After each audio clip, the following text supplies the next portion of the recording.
Hey guys, it is Austin, and I am back again from the I-Ching and I-Ching Study Academy here in Santa Monica, California. So I just wanted to do another very interesting video based on the Johnny Depp and Amber Heard one, but one that I don't think anyone else has covered, which is the feng shui. And you're like, feng shui? Like, Johnny Depp had 15 houses. Like, how would you analyze that or whatever? Well, yeah, I haven't been to all his 15 houses. I haven't really... I'm not that kind of person. But what was interesting is the one house that it came out that Amber was staying in during the trial, the pictures of that house came up. And so I was like, whatever. I'm like, I'm gonna poke around and see.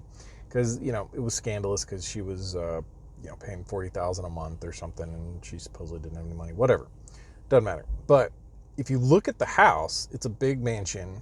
And so $40,000 a month in LA doesn't really get you a big mansion, but out in Virginia, that gets you a big mansion. So, whatever, 15 rooms or something crazy, 10 rooms, something like that. So if you look at the entryway has a dual staircase, the dual winding staircase, and both of them point directly towards the front door. So in feng shui, having a staircase facing the front door is like the single worst thing you can have in your house, pretty much. I mean, there's other things that are, I would say maybe almost as bad, but they basically say, some sort of disaster will befall you if you live in those houses eventually.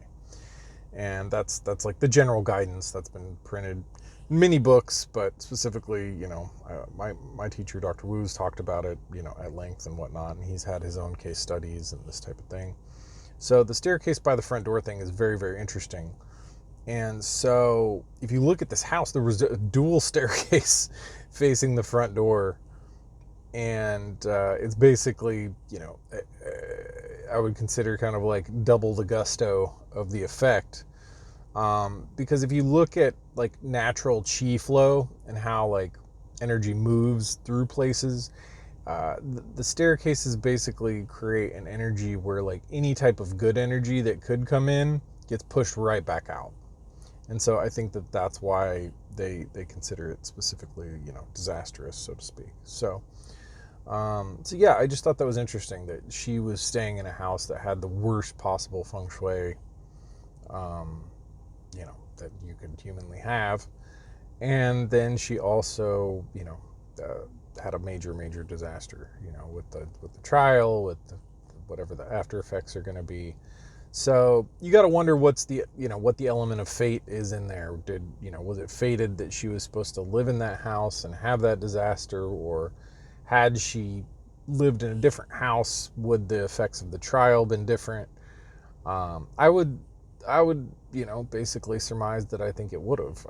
I think that if she had chosen a different type of house, maybe the trial wouldn't have been as bad for her as what it turned out to be at the end, and her losing in such a big, kind of brutal way.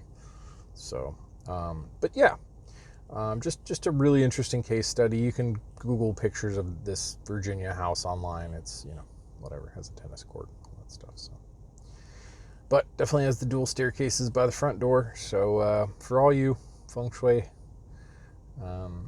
researchers out there, or people looking to buy houses, try and avoid that one. I'll help you out. Thank you so much. Bye-bye.